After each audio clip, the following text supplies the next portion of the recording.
तो बच्चों last video में हमने टाइप्स ऑफ एलिमेंट के बारे में बात की थी। इस वीडियो में दोस्तों हम लोग टाइप्स ऑफ कंपाउंड के बारे में बात करेंगे। ठीक है, तो दोस्तों कंपाउंड के जो है 3 टाइप्स हैं, जिसमें से पहला टाइप है ऑर्गेनिक कंपाउंड। ठीक है, ये है ऑर्गेनिक कंपाउंड।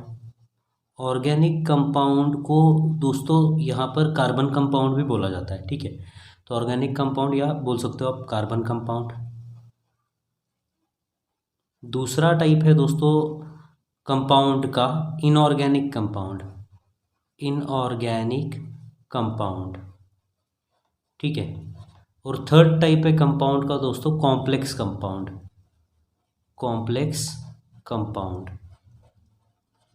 तो सबसे पहले तो हम ऑर्गेनिक कंपाउंड क्या होता है और इनऑर्गेनिक कंपाउंड क्या होता है इसके बारे में बात करेंगे, और लास्ट में कॉम्प्लेक्स कंपाउंड क्या होता है उसके बारे में बात करते हैं। ठीक है, तो सबसे पहले देखते हैं ये ऑर्गेनिक कंपाउंड क्या होता है दोस्तों। ऑर्गेनिक कंपाउंड मतलब ऐसा कंपाउंड जिसमें कार्बन होता है। It contains carbon. It contains carbon. ठीक है, मतलब अगर ऑर्गेनिक कंपाउंड लोगे आप और उसको हीट करोगे, किसी प्लेट में लेकर हीट करोगे उसको, ठीक है, तो कुछ देर बाद आपको काला काला ऐसा एक सब्सटेंस दिखेगा जिसको कि हम कार्बन बोलते हैं। ठीक है, तो ऑर्गेनिक कंपाउंड में जो है कार्बन होता है। एक बात ध्यान में रखिए, जो पेड़ पौधे या एनिमल या इंसान के थ्रू जो मटेरियल मिलता है आपको, जो सब्सटेंस मिलता है, उसको आप ऑर्गेनिक कंपाउंड बोल सकते हो। जैसे लकड़ा हुआ दोस्तों, लकड़ी, वुड, ठीक है, ये ऑर्गेनिक कंपाउंड है। तो फॉर एग्जांपल आप क्या बोल सकते हो, ऑर्गेनिक कंपाउंड के एग्जांपल्स क्या दे सकते हो दोस्तों। वुड एक ऑर्गेनिक कंपाउंड है, ये प्लांट से आया है। ठीक है, वैसे ही दोस्तों कैम्फर जो पूजा में यूज़ करते हो आप, ठीक है, तो कैम्फर भी एक ऑर्गेनिक कंपाउंड है दोस्तों, ये प्लांट से मिलता है हमें। ठीक है, फिर दोस्तों शुगर। शुगर भी एक ऑर्गेनिक कंपाउंड है क्योंकि इसको जलाने के बाद कार्बन मिलता है, ये कार्बन से बना हुआ है। ग्लूकोज। ग्लूकोज भी दोस्तों देखिए पेड़ों से मिलता है। ठीक है, यूरिया। यूरिया एनिमल के यूरिन से मिलता है आपको, तो ये भी दोस्तों एक कार्बन कंपाउंड है। पेट्रोल।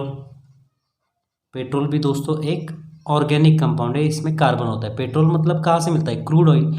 और क्रूड ऑयल क्या है दोस्तों, क्रूड ऑयल जो ज़मीन में है वो क्या होता है कि बहुत साल पहले जो है, जो लाइफ थी, एनिमल और प्लांट्स जो थे बड़े बड़े, ठीक है, ये क्या होता, जो अर्थक्वेक के वजह से जो है ज़मीन के अंदर ये धंस गए थे।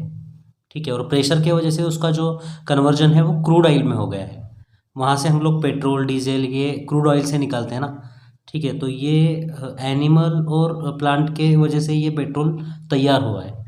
तो ये पेट्रोल भी एक ऑर्गेनिक कंपाउंड है। कुकिंग गैस भी वैसे ही है दोस्तों, कुकिंग गैस भी एक ऑर्गेनिक कंपाउंड है। तो ये ऑर्गेनिक कंपाउंड के आप इतने एग्जांपल्स ध्यान में रख सकते हो। मतलब जो एनिमल प्लांट यहाँ से मिलता है आपको उसको आप ऑर्गेनिक बोल सकते हो, जो एनिमल प्लांट से आपको नहीं मिलता है उसको इनऑर्गेनिक बोल सकते हो। ठीक है, तो दोस्तों इनऑर्गेनिक कंपाउंड की डेफिनेशन आप कैसे लिख सकते हो, it does not contain carbon.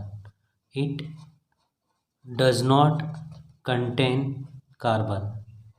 ठीक है, मतलब इसको अगर आप हीट करोगे तो लास्ट में जो है रेसिड्यू नहीं बचेगा, ऐसा काला काला जो रेसिड्यू रहता है ना वो नहीं बचेगा, तो इसमें कार्बन नहीं होता है। एग्जांपल के लिए आप क्या बोल सकते हो, वाटर।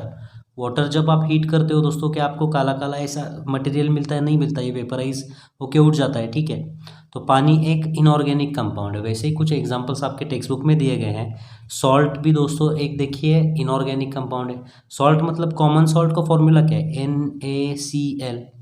ठीक है, NaCl मतलब सोडियम है, इसमें क्लोरीन है, इसमें कार्बन नहीं दिख रहा है ना आपको। ठीक है, तो ये इनऑर्गेनिक कंपाउंड है। पानी का केमिकल फॉर्मूला क्या है, H2O, इसमें कार्बन नहीं दिख रहा है, तो ये एक इनऑर्गेनिक कंपाउंड है। ठीक है, वैसे ही दोस्तों वाटर या फिर आप बोल सकते हो, ठीक है, सोडा। सोडा एक इनऑर्गेनिक कंपाउंड है। Blue vitriol. ब्लू विट्रियोल एक केमिकल होता है दोस्तों, खेती के लिए यूज़ किया जाता है इसको। ठीक है, तो ब्लू विट्रियोल भी एक इनऑर्गेनिक कंपाउंड है, इनमें आपको कार्बन नहीं दिखेगा।